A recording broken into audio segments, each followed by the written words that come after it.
ரிஷபராசிக்காரர்களுக்கு தொட்டதெல்லாம் தொடங்கின காலம் போய் பல கஷ்டங்கள் மட்டுமே ஆட்கொண்ட காலமாக சில காலங்கள் இருந்ததுங்க. அதில் கல்வியில் பிரச்சனை, திருமணத்தில் பிரச்சனை, நிறைய பிரச்சனைகள்லாம் இருந்தது.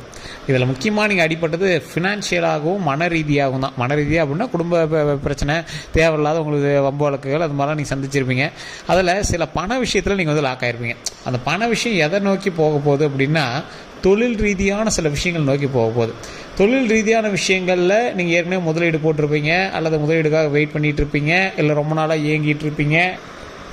இதில் ஒரு மிகப்பெரிய வெற்றி என்ன அப்படின்னா, கஷ்டங்களை தாங்கிய உங்களுக்கு ஒரு விடிவு காலம் வரப்போகுது.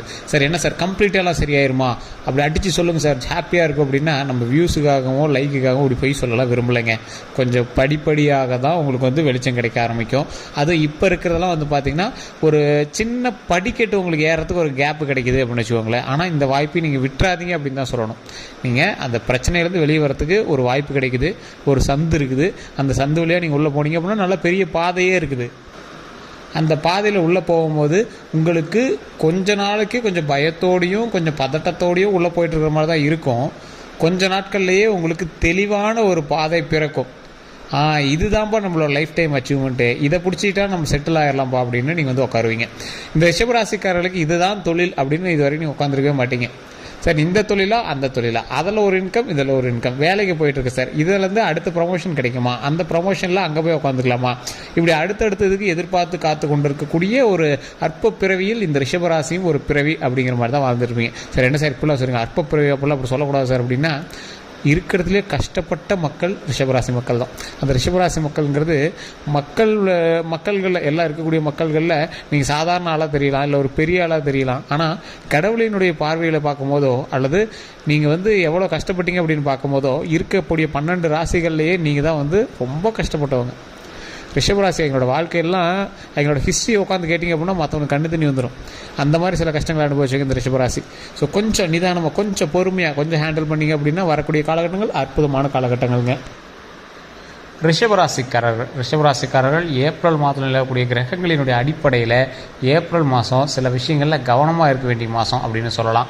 அதில் முக்கியமாக நீங்கள் வந்து பெரிய வெற்றி, லாபம், பண வரவு இதெல்லாம் வந்து திருப்திகரமாக வந்து உங்களுக்கு இருக்கும். ஆனாலும் அதில் சின்ன சின்ன எச்சரிக்கைகள் உங்களுக்கு இருக்கும். அதான் நான் சொன்னல, முதல் படிக்கட்டு தான். ஸோ பெரிய உங்களுக்கு வெளிச்சம் தெரியுதான்னு கேட்டால் வெளிச்சம் வரதுக்கான வாய்ப்பு தெரியுது. அதே போல் இந்த ரிஷபராசிக்காரர்களுக்கு குடும்பம், திருமணம், பொருளாதாரம், வேலை, தொழில் இந்த மாதிரி விஷயத்தில் முழுமையான ராசி பலனை வந்து இப்போ நம்ம பார்க்கலாம். தயவு செய்து வீடியோ ஸ்கிப் பண்ணாமல் பாருங்கள். நிறைய பேர் கேட்ட விஷயங்கள் இதுதான். ஸோ அது எல்லாத்தையுமே ஃபில்டர் பண்ணி எல்லாத்தையுமே சொல்ல போகிறோம்.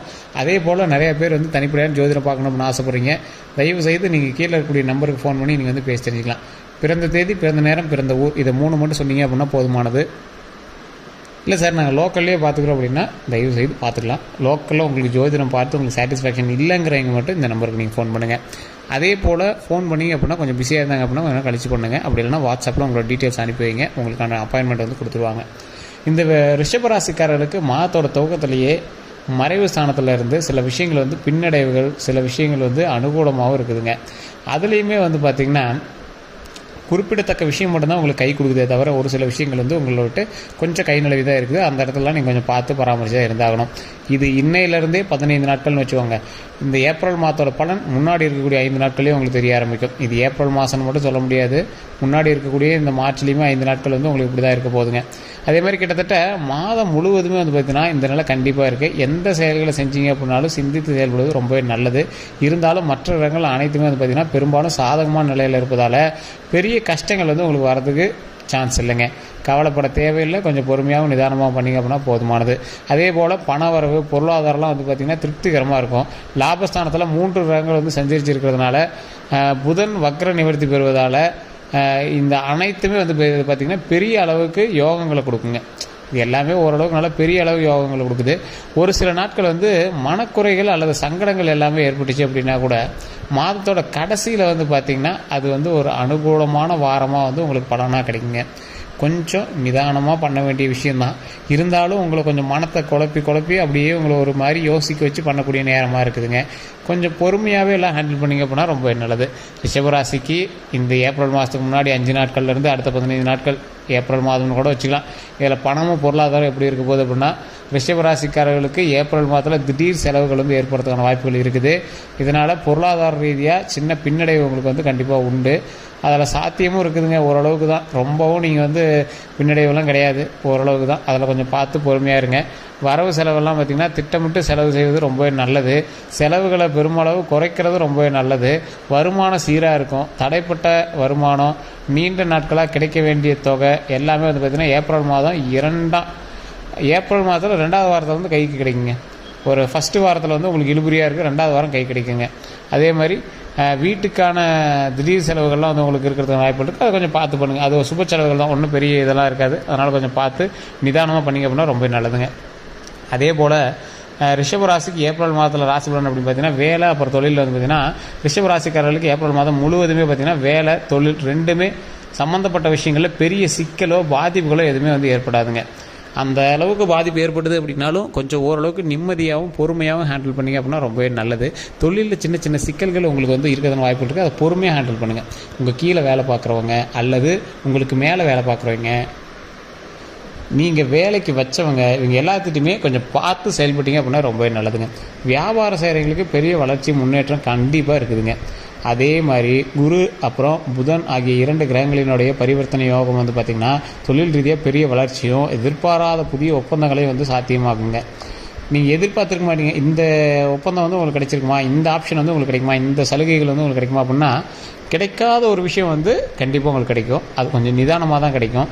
அதுக்கு நீங்களாக போய் ஒன்றும் இது பண்ணாதீங்க, தானாகவே வந்து அமையும். வாய்ப்பு வரும், அந்த வாய்ப்பு வந்து நீங்கள் பயன்படுத்திக்கோங்க. வேலை மாற வேணும் அப்படின்னு விரும்புகிறவங்களுக்கு எல்லாமே இது யோகமான காலமாக இருக்கும். ஏன்னா ஒரு வேலையிலேருந்து நீங்கள் மாறுறீங்க அப்படின்னா அந்த வேலையை விட்டு நீங்கள் வெளியே போய் வேறு வேலையை ஜாயின் பண்ணுற மாதிரி தான். ஸோ அந்த மாதிரி ஒரு காலகட்டம் தான். ஸோ வேலையில் கொஞ்சம் பத்திரமா இருங்க. ஏற்கனவே வேலையில் இருக்கிறவங்க கொஞ்சம் பத்திரமா தான் இருந்தாகணும் அப்படிங்கிற ஒரு காலகட்டமும் இருக்குதுங்க. அதே மாதிரி இந்த ரிஷபராசிக்காரங்க இது ஏப்ரல் மாதத்துலையும் சரி, அதுக்கு முன்னாடி ஒரு 5 நாட்கள்லையும் சரி, எந்த விஷயத்தில் நீங்கள் கவனமாக இருக்கணும் அப்படின்னா, ஏப்ரல் மாதத்தில் முதல் பகுதியில் சாதகமாக இருந்த உங்களுடைய வீட்டு சூழல் ஏப்ரல் மாதத்தோட 2வது பகுதியில் சற்று அசௌகரியமான நிலையை வந்து காட்டுதுங்க. அதான் முன்னாடி சொன்னால, வீட்டு சம்மந்தப்பட்ட செலவுகள் இருக்கும், சுப செலவுகளாகவும் இருக்கலாம். கொஞ்சம் பார்த்து பண்ணிங்க அப்படின்னா பரவாயில்லையா இருக்கும். வீட்டுக்காக அப்புறம் குடும்பத்துக்காக கூடுதல் செலவு வந்து செய்ய வேண்டிய சூழல் வந்து உங்களுக்கு இருக்குதுங்க. அதே மாதிரி சுக்கிரனுடைய மறைவு சாணத்தில் இருப்பதால் மனக்குழப்பமும் செலவுகளும் அதிகரிக்கும். சுக்கிரனுங்கிறது என்ன, அது லக்ஸுரி, சந்தோஷம், பெண்கள் சம்மந்தப்பட்ட விஷயங்கள், இந்த மாதிரி விஷயத்தெலாம் உங்களுக்கு மறைவு சாணத்தில் இருக்குது. அப்போ என்ன பண்ணுது, மனக்குழப்பம், பெண்களால் உங்களுக்கு மனக்குழப்பம் இருக்கிறது வாய்ப்புகள் இருக்குது. அதே மாதிரி செலவுகள் வந்து உங்களுக்கு அதிகரிக்கிறதுக்கான வாய்ப்புகள் இருக்குது. எதிர்பார்ப்புகள் உடனடியாக நிறைவேறும். ஆனால் அந்த எதிர்பார்ப்புகளுக்கு சின்ன சின்ன தடை வந்து தான் நிறைவேறும். அப்போ வந்து என்ன ஆகுது, நீங்கள் ரொம்ப எதிர்பார்த்து காத்திருப்பீங்க, டக்குன்னு அது வந்து நிறைவேறாமல் இருக்கும். கொஞ்சம் நேரம் டைம் எடுக்கும், இல்லையா அடுத்த சில மாதங்கள் ஆகும், அப்புறமேட்டு தான் உங்களுக்கு வந்து நிறைவேறும். அந்த மாதிரி ஒரு சூழலும் இருக்குது. ஏதோ ஒரு இடத்துல மரியாதை குறைவான நிகழ்வு நடப்பது, அப்புறம் இந்த மாதிரி சங்கடங்கள் வந்து ஏற்படுத்துகிற வாய்ப்புகள்லாம் கொஞ்சம் இருக்குது. சில இடத்துல உங்களை மதிக்க மாட்டாங்க, மரியாதை குறைவாக உங்களுக்கு பல்பு கொடுக்க வேண்டிய விஷயங்கள்லாம் நிறையா இருக்கும். அதெல்லாம் கொஞ்சம் பார்த்து பண்ணிங்க அப்படின்னா ரொம்ப நல்லது. ஆடம்பர செலவுகளை தவிர்ப்பது ரொம்ப நல்லது. கடன் வாங்குறத தவிர்ப்பது ரொம்ப ரொம்ப ரொம்ப ரொம்ப நல்லது. இந்த ரிஷபராசி கண்டிப்பாக அதை ட்ரை பண்ணுங்கள். அதே மாதிரி சில விஷயங்களை மட்டும் சின்ன சின்ன அசௌகரியங்கள் அப்புறம் செலவுகள் ஏற்படுற வாய்ப்புகள் இந்த மாதத்தில் இருக்கிறதுனால மாதம் முழுவதுமே பொருளாதாரம், பணவரவு, வாராக்கடன் சூழல், அதாவது வேலை அப்புறம் தொழில் நல்ல முன்னேற்றம் இருக்குது தவிர மற்றத்தில் எதுவும் பெரிய அனுகூலமான ஒரு விஷயங்களாக இல்லை. வேலையில் ஓரளவுக்கு பரவாயில்லையாக இருக்குது, தொழிலில் பரவாயில்லையாக இருக்குது. அதுலேயுமே கொடுக்கல் வாங்கல கொஞ்சம் எச்சரிக்கையாக தான் இருக்குது. குடும்ப சூழல் சம்மந்தப்பட்ட விஷயத்தில் 2வது வாரத்தில் கொஞ்சம் பணம் அதிகமாக செலவு பண்ணுறதுக்கான வாய்ப்புகள் இருக்குது. ஸோ அதில் கொஞ்சம் கவனமாக இருங்க. தொழில் மந்த நிலையை போக்கணும் அப்படின்னா கடவுள் வழிபாடு கண்டிப்பாக பண்ணணும். உங்களுடைய தசாபுத்தி எப்படி இருக்குது அப்படின்னு ஃபஸ்ட்டு செக் பண்ணிக்கோங்க. ஏற்கனவே இப்போ நான் சொன்னதெல்லாம் உங்களுக்கு மேட்ச் ஆச்சு அப்படின்னா உண்மையாக இல்லையான்னு கமெண்ட் செக்ஷனில் பற்றி விடுங்க. நான் சொல்லக்கூடிய விஷயத்தை ஃப்ரீ டைமில் வீட்டில் எப்பயுமே சொல்லுங்கள். ஓம் சுக்கர பகவானை போற்றி, ஓம் சுக்கர பகவானை போற்றி, ஓம் சுக்கர பகவானை போற்றி. இது லக்ஸூரியான லைஃப் தரத்துக்கு, மனவரவு தரத்துக்கு, உங்களை மகிழ்ச்சியாக வச்சுக்கிறதுக்கான ஒரு விஷயம். ஸோ இந்த சுக்கர பகவானை வழிபட்டுட்டு உங்களுடைய குலதெய்வ வழிபாடு கண்டிப்பாக எப்பயுமே நீங்கள் பண்ணுங்கள். விநாயகர் வழிபாடு, குலதெய்வ வழிபாடு கண்டிப்பாக பண்ணுங்கள். அதன் மூலமாக பல நன்மைகள் உண்டு. தொழில் ரீதியான விஷயங்களில் மிகப்பெரிய லாபகரமான சில விஷயங்கள்லாம் இருக்குது. ஸோ அதில் கொஞ்சம் எச்சரிக்கையாகவும் நிதானமாக செயல்பட்டீங்க அப்படின்னா ரொம்பவே நல்லது. கல்வி சம்மந்தப்பட்டமான விஷயங்களில் கொஞ்சம் கவனமாக இருங்க. தொழில் சம்மந்தப்பட்டமான விஷயங்கள் கவனமாக இருங்க. இதை விட கவனமாக இருக்க வேண்டியது உடல் ரீதியான விஷயங்கள். அதுலேயும் உங்கள் குடும்பத்தில் இருக்கக்கூடியவங்களோட உடல் ஆரோக்கியத்தில் ரொம்ப கவனமாக இருங்க. உங்களுடைய தந்தை, தாய், அதே மாதிரி உங்களுடைய மகன், மகள், அந்த மாதிரி விஷயங்களையும் கொஞ்சம் கவனமாக இருங்க. கணவன் மனைவிக்கிடையே செல்லக்கூடிய அந்யோன்யமானது கொஞ்சம் பரவாயில்லையாக இருக்கும். இருந்தாலும் பெண்கள் மூலமாக ஆண்களுக்கு உங்களுக்கு சின்ன சின்ன நெருக்கடிகள் இருக்கிறது வாய்ப்புகள் இருக்குது. அந்த விஷயத்தில் கொஞ்சம் நிதானமாக பொறுமையாக செயல்பட்டீங்க அப்படின்னா ரொம்ப நல்லது. வார்த்தைகள், பேச்சுவார்த்தைகள், சண்டை சச்சரவுகள் எல்லாம் கொஞ்சம் நடந்துட்டிங்கன்னா பரவாயில்லையா இருக்கும். அதே போல் அந்த விஷயத்துலையும் கொஞ்சம் கவனமாக நிதானமான வார்த்தைகளை விட்டீங்க அப்படின்னா ரொம்பவே நல்லதுங்க. வேறு ஏதாவது தகவல்கள் வேணும் அப்படின்னா தயவுசெய்து நீங்கள் கமெண்ட் செக்ஷனில் பதிவிடுங்க. நீங்கள் ஃபோன் பண்ணி பேசி தெரிஞ்சுக்கலாம். நிறைய பேர் ஃபோன் பண்ணால் சார் பிஸின்னு வருதுங்கிறீங்க, கொஞ்சம் வெயிட் பண்ணி தான் பண்ணுற மாதிரி இருக்கும். வாட்ஸ்அப்லேயே நீங்கள் வந்து தொடர்பு கொள்ளலாம். வெளிநாட்டு மக்களாக இருந்தீங்க அப்படின்னா தயவுசெய்து நீங்கள் வாட்ஸ்அப்லேயே நீங்கள் வந்து டீட்டெயில் அனுப்புங்க. உங்களுக்கான அப்பாயின்மெண்ட் கொடுத்தோன்னே உங்களுக்கான ஃப்ரீ டைம்லாம் ஆல்டர் பண்ணிட்டு உங்களுக்கு வந்து பேச சொல்லுவாங்க. வேறு எந்த கருத்துக்களாக இருந்தாலும் மறக்காம நீங்கள் ஃபோன் பண்ணி எடுத்துக்கலாம். எல்லாருக்கும் நன்றி நண்பர்களே.